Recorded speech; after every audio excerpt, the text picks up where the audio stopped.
Bon. Eh bien, bonsoir à tous, bienvenue à Bandbad. Je vais vous présenter quelques disques qui nous ont marqués ici à la boutique.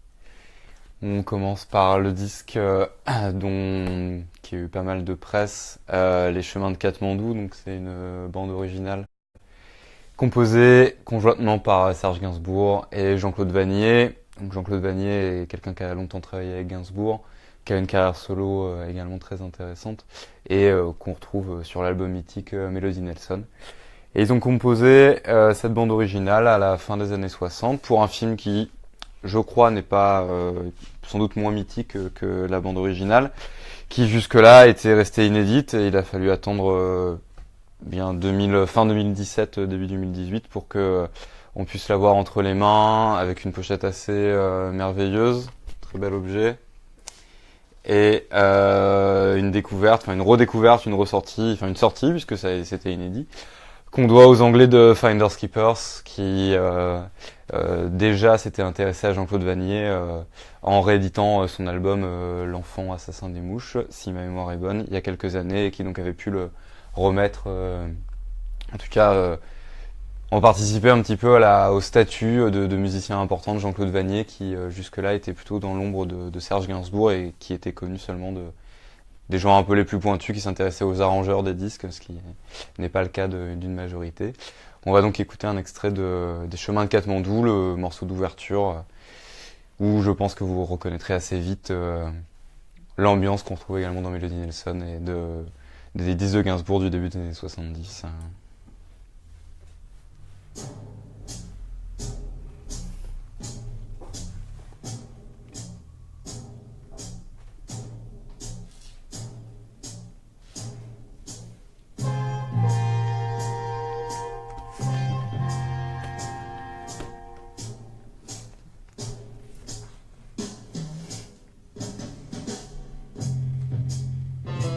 Je passe.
Et on continue avec un disque également français. Beaucoup plus récent, puisqu'il vient de sortir il y a 2-3 semaines. Et c'est un groupe parisien qu'on aime beaucoup ici. Il s'appelle En attendant Anna, qui est un jeune groupe parisien, un quintet, dont les membres ne doivent pas excéder 25-26 ans. Ils avaient fait une première démo qui avait été éditée en cassette, ensuite en vinyle, et qui nous avait beaucoup plu. Et là, c'est le premier album en bonne et due forme, conjointement sorti sur un label, deux labels parisiens, qui s'appellent Buddy Record et Montagne Sacrée. Par la même occasion, le groupe aura l'honneur d'une sortie aux États-Unis chez Trouble in Mind, un label qui est assez populaire dans la sphère indé pop et dans la musique indépendante de manière générale. Les quelques Français qui avaient pu signer auparavant sur ce label, c'était les Liminanas et JC Satan. C'est quand même donc plutôt de beaux parrains. En attendant Anna, c'est global, un groupe qu'on pourrait qualifier d'indé pop si le terme n'était pas complètement dévoyé aujourd'hui, mais musicalement il y a une influence à la fois du Velvet Underground, on va dire plutôt d'une pop anglo-saxonne qu'on n'a jamais trop su faire en France en fait.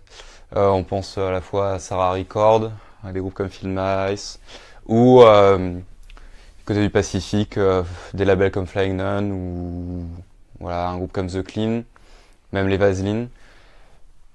C'est pas un mélange de noisy pop avec une ambiance un peu mélancolique. Il y a une trompette aussi, ce qui est assez rare aujourd'hui, et ce qui est très plaisant. Le disque est vraiment réussi, c'est vraiment attachant, et le groupe est aussi excellent sur scène. Donc je pense et il joue bientôt à un truc qui s'appelle le Beau Festival. Donc je crois qu'il joue au Trabendo le mois prochain. Faut vraiment les voir sur scène et écouter ce disque qui est vraiment probablement un des très bons disques sortis cette année en France et peut-être même ailleurs. On va écouter The Violence Inside, le deuxième morceau de la phase B, je crois qu'il était plus ou moins un de leurs singles, enfin en tout cas un des deux morceaux qui a été mis en avant jusque là. Voilà, en attendant Anna.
Et on va continuer avec la toute nouvelle sortie de Born Bad qui s'appelle Pierre Sandouidi, qui est un musicien qui vient du plateau de la Haute-Volta, qui s'est transformé en Burkina Faso dans les années 70.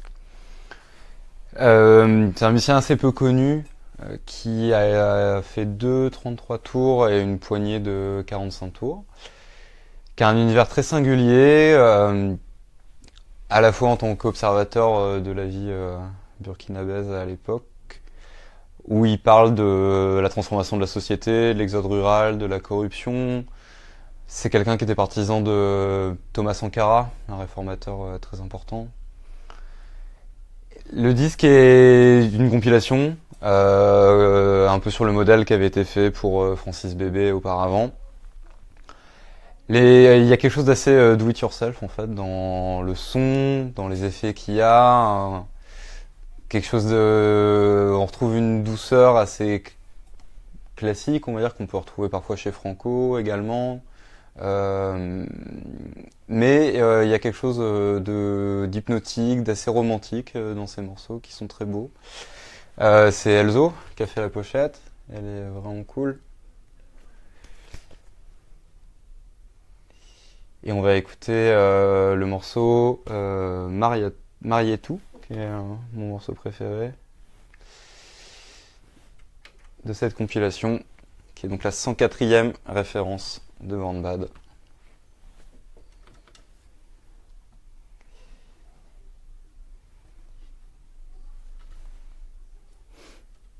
Si mon lecteur CD fonctionne évidemment.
On continue avec Reverend Beatman,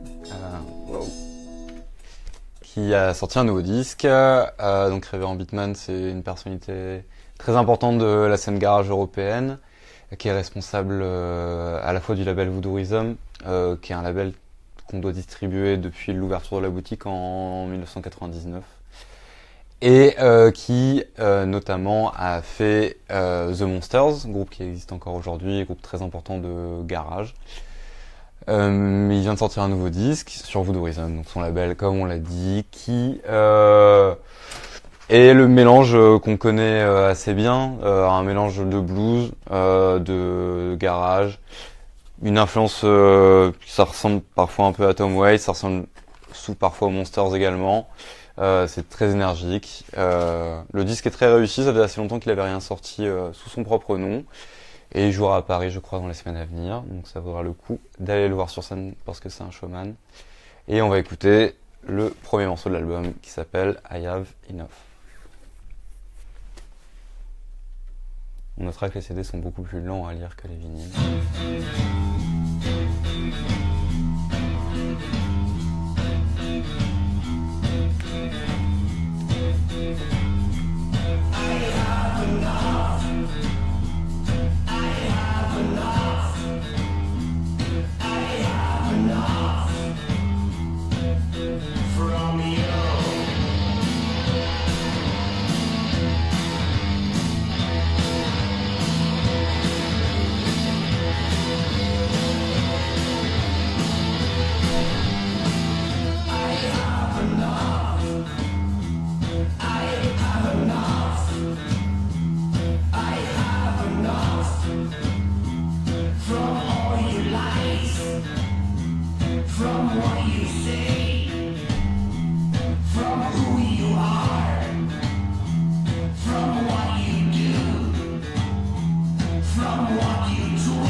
Et on va terminer ce premier épisode de la télé Bande sur internet avec un événement dans la scène punk rock. C'est la réédition, enfin plutôt l'édition des démos des Kids qui vont se transformer en Real Kids à partir du milieu 70. C'est un groupe emmené par John Felice qui jouait dans les Modern Lovers avec Jonathan Richman, un groupe mythique s'il est.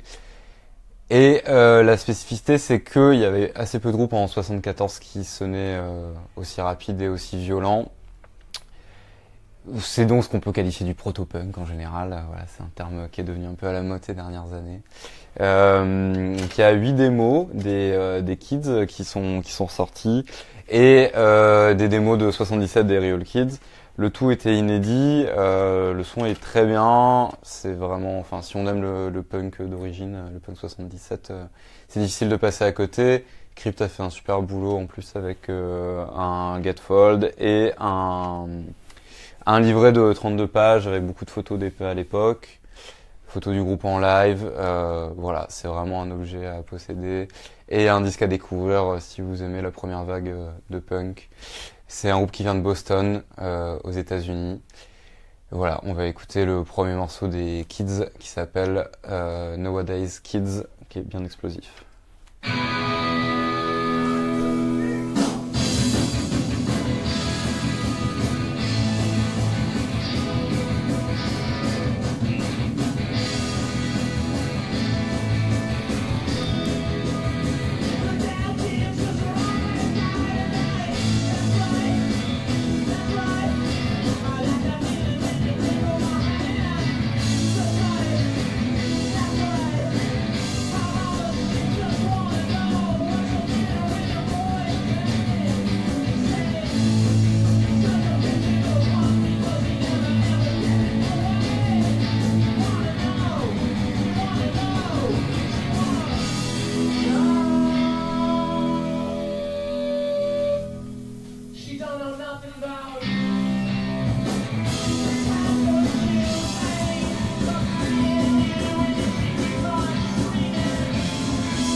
Merci de nous avoir regardés et puis on est ouvert du lundi au samedi de midi jusqu'à 19h30.